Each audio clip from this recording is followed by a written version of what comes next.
We arrive at a certain mile marker in life when the applause of youth has faded, and the highway ahead looks both wide and strangely quiet. The children who once needed every waking moment are grown or nearly grown. The career that once burned white-hot either simmers or perhaps has cooled. The mirror gives us honest feedback. It shows every birthday candle we ever blew out, every sleepless night we ever endured, every smile line earned in small victories. Somewhere around 50, we notice that the chase is slower, but the questions are louder. One question towers above the rest. What can I still build with the time that remains? It is a question of agency and of courage. The Stoics answered it 2,000 years ago, and their answers have not rusted. They do not need polishing. They just need practice. Tonight, we walk those answers together. Not as a lecture from a distant scholar, but as a fireside conversation among peers who have felt the same aches, the same sorrows, the same quiet thrill that life is not finished with us yet. We begin, as every Stoic begins, by looking inward. Because anything built to last starts at the foundation. We owe Epictetus for the simplest compass ever crafted. The things that depend on us and the things that do not. Almost everything that keeps us anxious lands in the second box. The market, the weather, the body that ages on its own schedule, the opinions of strangers and sometimes of friends. Yet one kingdom remains fully ours, even at 50, 60, 70. The kingdom of choice. We command where our attention sits, what meaning we assign to setbacks, whether we act with discipline or drift with impulse. That is our throne room. Dust gathers only when we abdicate. Pause and remember a recent frustration. A late payment that upset your budget. A phone call that should have come but never rang. Notice how quickly the heart leaps to make the outside culprit responsible for our inside turmoil. Now imagine freezing that moment, stepping outside yourself, and asking one question. What belief is driving my emotion? The Stoics practiced that maneuver so often it became reflex. We can install the same reflex. When the outside world rattles the window, use the sound to practice interior carpentry. Rebuild the frame, seal the draft, control the response. Freedom hides inside that simple habit. Pain introduces itself differently after 50.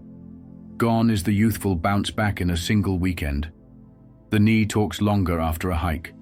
The heart takes longer to forgive deep insult. Yet Marcus Aurelius, writing with aching joints on the Danube frontier, reminded himself, "The impediment to action advances action. What stands in the way becomes the way." Pain is not an eviction notice. It is an invitation letter.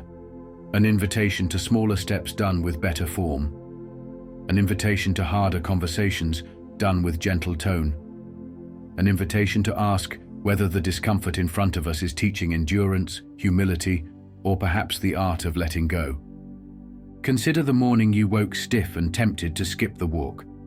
The lesser pain of 30 extra minutes in bed would quietly rob you of the greater reward of fresh air and moving blood. The Stoic chooses the meaningful pain over the meaningless comfort. That is the great bargain of aging well. Do today what serves tomorrow, even if today complains. Each complaint is a trumpet announcing a chance to train courage. Regret waits until the house is silent.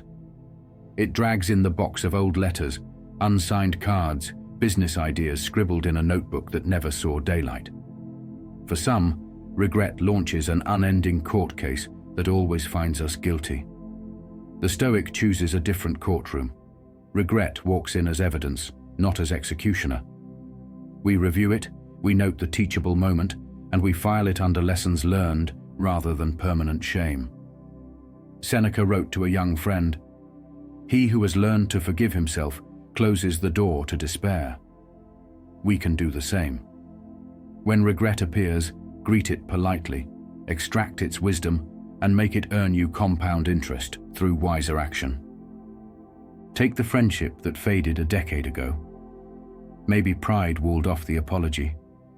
Maybe fear of awkwardness kept silence in place. Regret says, too late. Stoic logic says, not dead yet. A single brave message can break a decade-long chill. Even if the other person never answers, you have practiced the virtue of reconciliation. That virtue lodges in your character for the next crossroads. Regret becomes fuel rather than chain. Strength at 50 does not look like bench press records. It looks like the steady hand that pours coffee for a spouse, even when yesterday's argument remains unresolved. It looks like the voice that speaks softly while everyone else competes for volume. Marcus Aurelius scolded himself in his private journal, "Waste no more time reacting, be the example." Imagine writing that line each dawn before the rush of errands, before social media, before shock headlines. It repositions the day. Suddenly every traffic jam, every snide comment, every minor inconvenience becomes stage space to demonstrate poise. There is an almost rebellious thrill in choosing calm when the world bets on your irritation. Think of the last person who cut you off in traffic. They expected horns. They expected foul words. Picture instead your quiet smile and a wave that says, "I have bigger missions than proving you wrong." That tiny moment is invisible victory, but your nervous system records it. With repetition, those records layer into a fortress. Quiet strength thickens like tree rings. No advertisement needed. Some of us reach middle age only to realize we have never truly looked mortality in the face. We have whispered about it at funerals, joked about it on birthdays, but rarely stared long enough to extract its generosity. The Stoics performed a daily rehearsal of death not to darken their mood, but to brighten the urgency of life. Seneca advised, "Let us prepare our minds as if we had come to the very end of life. Let us postpone nothing." Imagine waking each morning and saying, "If this were the last sunrise I will ever watch, how shall I spend these next 12 hours?" The question is not morbid. It is clarifying. It moves trivial annoyances to the back row. It pulls acts of kindness to the front row. It persuades us to taste the soup slowly, to look our partner in the eyes when they speak, to finally start the guitar lessons or the memoir or the volunteer shift. Death rides with us either way. Better to use its company as a compass than to pretend the carriage is empty. Relationships form the greatest arena for Stoic practice after 50. Children test our patience, siblings test our history, spouses test our blind spots. Epictetus observed, "It is not what happens to us, but our opinion of what happens to us that harms us." Apply that to the next harsh word you receive. The harsh word is a sound wave. Your judgment that it diminishes your worth is optional. Swap judgment for curiosity. Ask what pain inside the other person triggered the lash out. That inquiry alone reduces tension by half. Next, audit your own ego. Did pride demand an apology before offering empathy? The Stoic sees ego as a lens that distorts every scene. Polishing that lens becomes daily work. Cleaner lens, clearer love. Strong bonds past 50 are less about matching hobbies and more about shared virtues. Seek friends who keep their word, admit fault, and laugh easily at themselves. Offer the same gift. Relationships built on those materials outlast market crashes, political cycles, and the inevitable shuffle of geography. When the Stoic Roman statesman Cato lost his son, witnesses noted his grief yet marveled at his poise. He had spent years practicing detachment from ego, attachment to duty. That training carried him through the heaviest sorrow. We can train the same way, starting with small annoyances and graduating to larger storms. Legacy sneaks into our thoughts once the calendar pages seem thinner. We want to leave something solid, something that whispers our values after we are gone. The mistake is to measure legacy only in monuments and dollars. The Stoics measured it in character traits handed forward. A grandson who remembers that grandpa listened without rushing. A co-worker who recalls that your door stayed open when layoffs threatened. A neighbor who saw you pick trash from the sidewalk on your daily walk. These impressions spread farther than we ever witness. Planting trees we will not sit under is not poetic sentiment. It is tactical immortality. Marcus Aurelius wrote of the man who loves virtue for its own sake. He is like a vine that bears clusters. You cannot help it. It does it because it is what it was made to do. Live that sentence and legacy handles itself. The fruit drops, the seeds travel. Strangers years from now take shade without knowing your name. That is enough. Gratitude changes flavor as years stack up. When youth fades, the Stoic practice of viewing every moment as borrowed becomes easier, almost natural. The hot coffee hitting a cold morning throat, the grandchild's voicemail, the sudden memory of a parent's joke long after they are gone. These sparks arrive unannounced. Our only task is to notice. Seneca advised keeping the tally in a small ledger of the mind. At night before sleep, replay the gifts clearly, metabolize them, then surrender the day with peace. Scientists now confirm what Stoics intuited. A grateful mind sleeps deeper, wakes calmer, and recovers faster from illness. No prescription required. Just the discipline to pause and say within, "This is good." Then let the word sink lower than intellect, down to marrow. Gratitude stored in marrow resurfaces effortlessly when stress pounds on the door. It answers, "We have enough." Joy is often sold as a jackpot at the end of endless self-improvement. Stoicism flips the sale sign. Joy is available whenever we align action with virtue.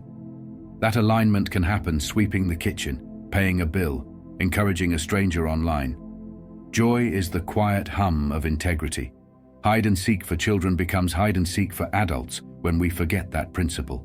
We chase thrills, we hoard likes, we demand applause. Then we wonder why the hum is gone.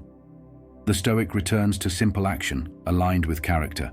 And sure enough, the hum returns. Picture your favorite chair by the window on a late afternoon. A book rests on the arm. The sun lays a warm stripe across the floorboards. In that scene, nothing impressive happens, yet peace settles heavy as a blanket. That is Stoic joy. It requires no announcement beyond your half smile. The world may whirl outside. The phone may blink with urgent alerts. But you here, breathe once and know it is good. Hold that breath an extra beat in memory. Tomorrow we'll ask again for courage and clarity. This stored breath will be ready. 9 lessons woven yet distinct stretch from dawn of our second half to its twilight. They insist on practice, not perfection. They remind us that 50+ is not the epilogue, but the richer middle chapters. The Roman emperor with an army on his borders still used scraps of parchment to coach himself on patience.